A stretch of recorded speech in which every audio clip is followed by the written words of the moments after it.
तो आज हम पढ़ेंगे हरियाणा की कुछ महत्वपूर्ण घटनाएं। ये एग्ज़ाम पॉइंट ऑफ व्यू से बहुत इंपॉर्टेंट रहेगी ये हमारी वीडियो आज की।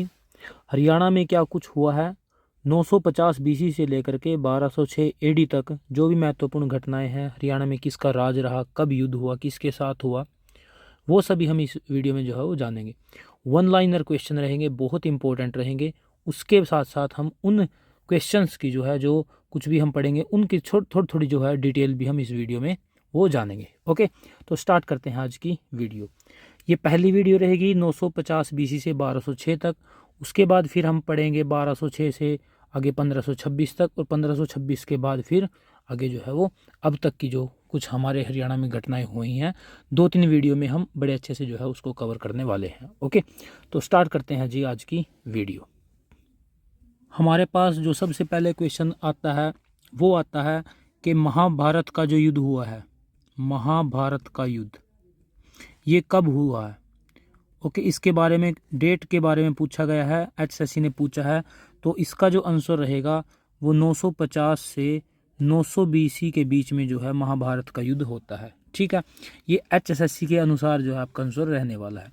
अब इससे रिलेटेड कुछ क्वेश्चन वो और भी पूछे जा सकते हैं, जैसे कि जो युद्ध हुआ था, ठीक है, और जो उसमें जो है वो गीता को उपदेश दिया गया था, तो गीता में कुल कितने अध्याय हैं, गीता में कुल कितने अध्याय हैं।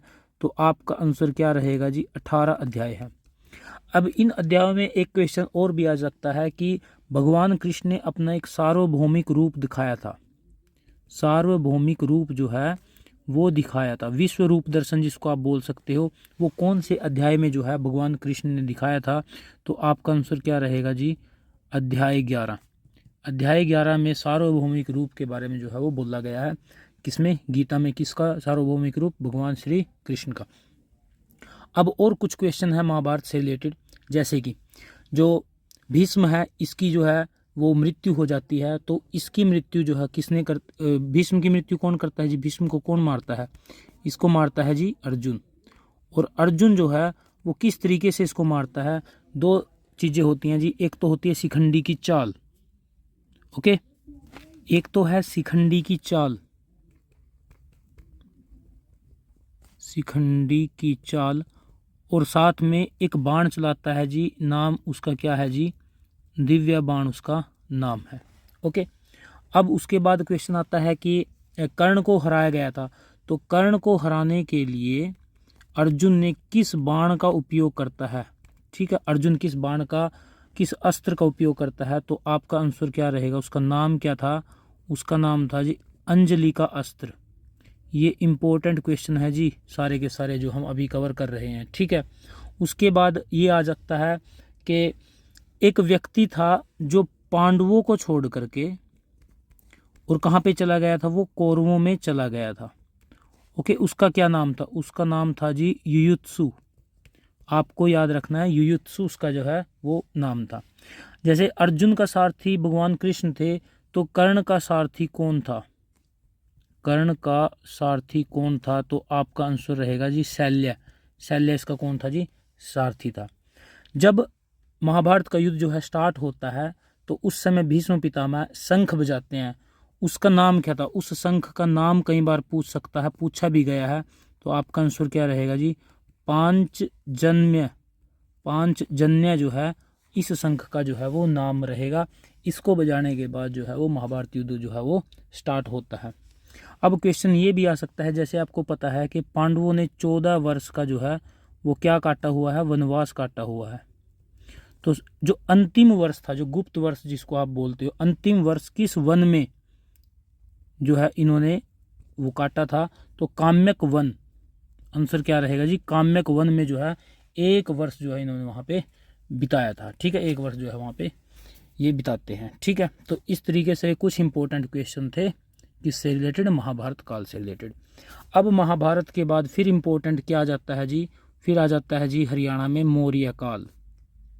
हरियाणा में क्या, ये तो पूरे के पूरे भारत में था, फिर भी हम बात कर रहे हैं अभी हरियाणा की।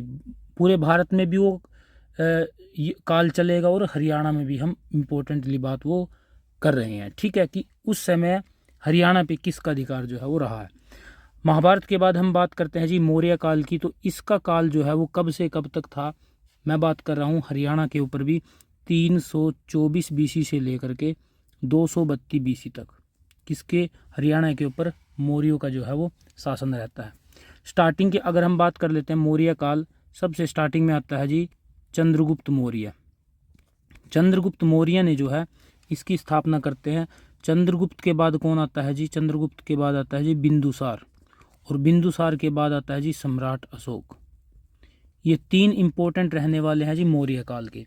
अब अशोक जो है एक बड़ा फेमस युद्ध लड़ता है जी 261 BC में, जिसको आप क्या बोलते हो जी, कलिंग का युद्ध। तो इम्पोर्टेंट हो जाता है कि कलिंग का युद्ध कब लड़ा गया है, 261 BC में। अब क्वेश्चन साथ साथ में ये भी पूछ सकता है कि सबसे लास्ट मौर्य काल का, मौर्य वंश का सबसे लास्ट शासक, सबसे अंतिम शासक कौन था। तो आपका आंसर क्या रहेगा जी, बृहद्रथ जो है अंतिम शासक रहने वाला है किसका, अंतिम शासक रहने वाला है किसका, मौर्य वंश का। ठीक है, तो मौर्य वंश बृहद्रथ के बाद जो है वो खत्म हो जाता है। और उसके बाद फिर कौन आता है जी, उसके बाद आता है शुंग वंश।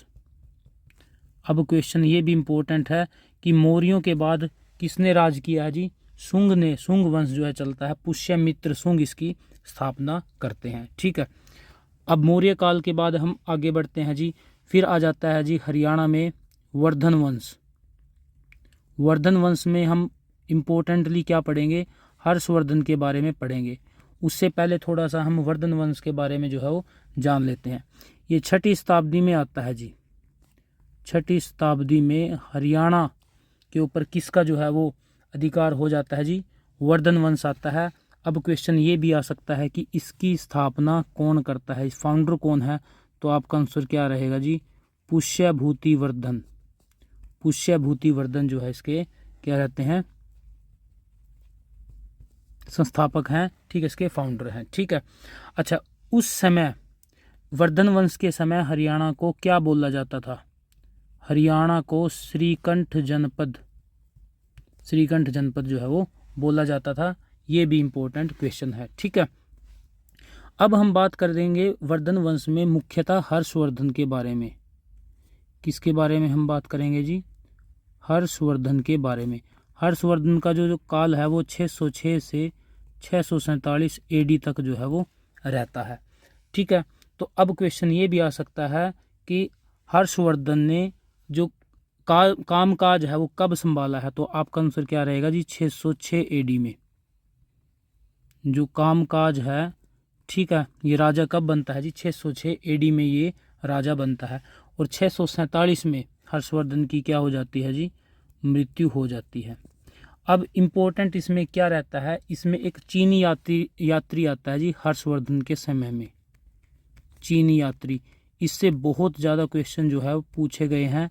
नाम है जिसका हेनसांग। ठीक है, कहाँ से आता है, ये चीन से आता है जी। ठीक है, अच्छा अब क्वेश्चन ये भी पूछा गया है कि ये कब आता है, ये 629 AD में जो है कब आता है, 629 ईस्वी में जो है ये भारत में आता है। अब उसके बाद ये कहाँ पे रहता है जी, थानेसर में ये कुछ समय व्यतीत करता है, जो कुरुक्षेत्र के पास है थानेसर। अब क्वेश्चन ये भी आ सकता है कब से कब तक रहता है ये, वहाँ पे ये रहता है 635 ईस्वी से लेकर के 644 ईस्वी तक। ये 8 साल के लगभग, यहाँ पे 8 साल के लगभग थानेसर में ये रहता है। कौन, हेनसांग, जो चीनी यात्री है, हर्षवर्धन के समय में आता है। अब क्वेश्चन ये भी आ सकता है कि हेनसांग द्वारा एक बड़ी इम्पोर्टेंट पुस्तक लिखी गई है जिसका नाम क्या है, CU की। ये क्या है जी, ये पुस्तक लिखी गई है किसके द्वारा, हेनसांग के द्वारा ये पुस्तक लिखी गई है। हेनसांग कब आता है जी, ये 629 ईस्वी में आता है, वर्धन वंश के समय। वर्धन वंश का उस समय शासक कौन था, हर्षवर्धन, जिसकी बात हम कर रहे हैं। उसके बाद फिर हरियाणा पे किसका अधिकार आ जाता है वर्धन वंश के बाद, हम इम्पोर्टेंटली बात करते हैं जी नागभट्ट के द्वारा। नागभट्ट के बारे में हम यहाँ पे पढ़ेंगे। ठीक है, नागभट्ट के द्वारा हरियाणा पर अधिकार हो जाता है। ये कब की बात है जी, 805 ईस्वी की ये बात है। अब नागभट्ट 2 थे, नागभट्ट फर्स्ट और नागभट्ट सेकंड। ठीक है, अब हम इसमें से किसकी बात कर रहे हैं, हम बात कर रहे हैं जी नागभट्ट द्वितीय की बात हम कर रहे हैं, नागभट्ट सेकंड की बात हम कर रहे हैं यहाँ पे। ओके, नागभट्ट जो है वो गुर्जर प्रतिहार वंश का शासक है। गुर्जर प्रतिहार वंश का जो है वो शासक है नागभट्ट। गुर्जर प्रतिहार वंश का जो फाउंडर है वो कौन है जी? नागभट्ट फर्स्ट, नागभट्ट प्रथम। ठीक है, इसका शासनकाल कब से कब तक रहता है? 730 ईस्वी से लेकर के 760 ईस्वी तक जो है इसका शासनकाल रहता है। ठीक है, राष्ट्रकूट एक शासक होता है दांती दुर्ग। ठीक है, उसने जो है नागभट्ट फर्स्ट को हरा भी दिया था, ये भी बात आप याद रखोगे। अच्छा, जो नागभट्ट था, कई बार क्वेश्चन ये आ सकता है कि इसकी राजधानी जो है, राजधानी वो कौन सी थी? आपका आंसर क्या रहने वाले? अवंती। अवंती कहाँ पे? मध्य प्रदेश में। ओके, अब हम बात करते हैं जी नागभट्ट सेकंड के बारे में। नागभट्ट सेकंड,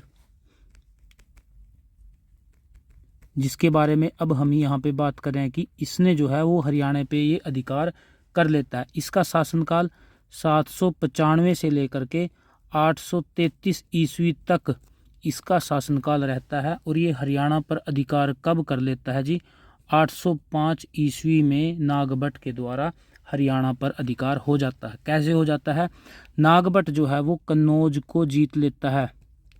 नागभट्ट कन्नौज को भी जीतता है, और जिसके बाद इसको उपाधि भी दी जाती है महाराजा धीराज। महाराजा धीराज, और भी बहुत सी उपाधि इसको दी गई थी, बट कन्नौज को जीतने के बाद महाराजा धीराज की जो है इसको उपाधि दी जाती है। कन्नौज उस समय जो उत्तर भारत है उसका एक प्रमुख केंद्र था। अगर कन्नौज पे आप शासन करोगे, माना जाता है कि मुख्य पॉइंट था, ये मुख्य केंद्र था कि आप उत्तर भारत के उस समय के शासक बन जाओगे। तो कन्नौज पे जीतता है, तो हरियाणा के आसपास का क्षेत्र जो है इसके अंडर में आ जाता है और हरियाणा साथ में आ जाता है। ठीक है, नागभट्ट। अब उसके बाद हम पढ़ते हैं जी, नागभट्ट के बाद हम पढ़ते हैं जी यहाँ पे मिहिर भोज का शासक। मिहिर भोज का शासन पढ़ते हैं हम 836 ईस्वी में। ठीक है, मिहिर भोज, मिहिर भोज। ठीक है, मिहिर भोज का शासन। मिहिर भोज के समय में हरियाणा से इम्पोर्टेंट क्वेश्चन एक बन जाता है कि मिहिर भोज के समय घोड़ों के व्यापार का केंद्र था हरियाणा में, वो कौन सा स्थान है? हरियाणा में स्थान है जी वो पेहवा। पेहवा जो है इस समय घोड़ों के व्यापार का मुख्य केंद्र जो है वो माना जाता है मिहिर भोज के शासनकाल में। ओके, तो इनके बाद हम अब बात करते हैं जी 910 ईस्वी की। 910 ईस्वी की। अब तक हमने क्या पढ़ा था? नागभट्ट हमने पढ़ा था जो गुर्जर प्रतिहार वंश का एक शासक था। 910 ईस्वी में हरियाणा पर अधिकार किसका हो जाता है जी? तोमरों का अधिकार हो जाता है। तोमर वंश जो है वो आ जाता है कहाँ पे? हरियाणा में इनका अधिकार हो जाता है जी। तोमर वंश का हरियाणा में उदय हो जाता है जी 910 ईस्वी में। किसके बाद आते हैं जी? ये गुर्जर प्रतिहार वंश के बाद जो है वो तोमर वंश हरियाणा में आता है। उसके बाद फिर हम पढ़ते हैं जी 1014 हम पढ़ेंगे। आपको याद होगा कि 1000 ईस्वी से 1027 के बीच भारत पर जो है एक व्यक्ति होता है, वो कई बार आक्रमण करता है जी। नाम है जिसका महमूद गजनवी। महमूद गजनवी। ठीक है, 1000 से 1027 के बीच में कई बार आक्रमण करता है। तो 1014 में ये क्या करता है जी? 1014 में ये थानेसर पर आक्रमण करता है। थानेसर पर आक्रमण करता है और वहाँ से ये चक्र स्वामी की मूर्ति को तोड़ देता है। ओके, तो हरियाणा में जो है 1014 में कौन आक्रमण करता है जी? महमूद गजनवी। कहाँ पे? थानेसर में, और चक्र स्वामी की मूर्ति को जो है ये तोड़ देता है। अभी हरियाणा में किसका जो शासन है वो किसका शासन चल रहा है जी? तोमर वंश जो है यहाँ पे हरियाणा में चल रहा है।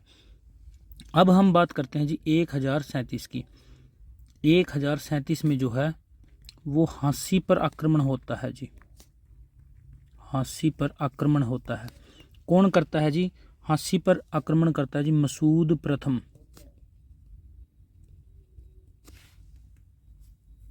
मसूद प्रथम हास्य पर आक्रमण करता है। और क्वेश्चन ये है कि इस समय तोमर वंश जो था, उस समय तोमर वंश में शासक कौन था? आंसर आपका क्या रहने वाला है जी? कुमारपाल। कुमारपाल यहाँ पे आपका आंसर रहने वाला है। तो कुमारपाल क्या था? एक तोमर शासक था। ओके, अब हम बात करते हैं जी 1151 की। 1151 ईस्वी की हम बात करते हैं। अब ये बात है जी विग्रहराज चतुर्थ की। विग्रहराज चतुर्थ, ठीक है। इसको दूसरे नाम से भी जाना जाता है। आपका आंसर क्या रहेगा जी? बिसल देव के नाम से इसको जाना जाता है। अब विग्रहराज चतुर जो है ये कौन था जी? ये एक चौहान शासक था। चौहान शासक था और ये आक्रमण करता है जी हरियाणा पर और हरियाणा को अपने अधिकार में ले लेता है।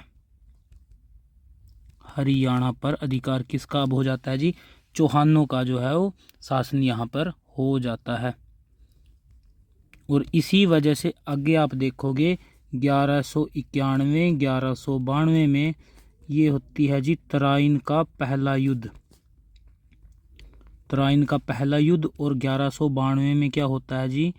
तराइन का दूसरा युद्ध। तो आपका क्वेश्चन अगर पूछा जाए कि तराइन का पहला युद्ध कब होता है जी? ये होता है 1191 में। 1192 में तराइन का दूसरा युद्ध होता है। आज के समय में तराइन को क्या बोला जाता है जी? तराइन को आज के समय में बोला जाता है जी तरावड़ी। और ये कहाँ पे पड़ता है जी? ये करनाल जिले में पड़ता है। ओके, आपको आंसर रहने वाला है। अच्छा, अब क्वेश्चन ये भी आ सकता है कि किस किस के बीच में होता है ये पृथ्वीराज चौहान। पृथ्वीराज चौहान, जैसा कि आप देखोगे चौहान शासक जो है वो, चौहानों का शासन जो है वो चल पड़ता है जी 1151 ईस्वी से जो है वो चौहानों का शासक, चौहानों का अधिकार जो हरियाणा पे हो जाता है। तो 1191 1192 में तराइन का पहला दूसरा युद्ध होता है। पृथ्वीराज चौहान की लड़ाई होती है जी किससे? मोहम्मद गोरी से। मोहम्मद गोरी से। और यहाँ पे मोहम्मद गोरी हार जाता है और पृथ्वीराज चौहान जीत जाता है। जब दूसरी बार लड़ाई होती है पृथ्वीराज चौहान की और मोहम्मद गोरी की, इसमें मोहम्मद गोरी जीत जाता है और पृथ्वीराज चौहान हार जाता है। इसी के बाद, इसी हारने के बाद फिर क्या हो जाता है जी? 1206 में गुलाम वंश की जो है वो स्थापना होती है। और 1206 से लेकर के 1290 तक क्या इसमें भारत में क्या चलता है जी? स्लेव डायनेस्टी चलती है, गुलाम वंश जो है वो चलता है। तो ये जो मोहम्मद गोरी है आगे ये तो अपने देश चला जाता है और इसमें दिल्ली में जो है एक अपना उत्तराधिकारी छोड़ जाता है जी।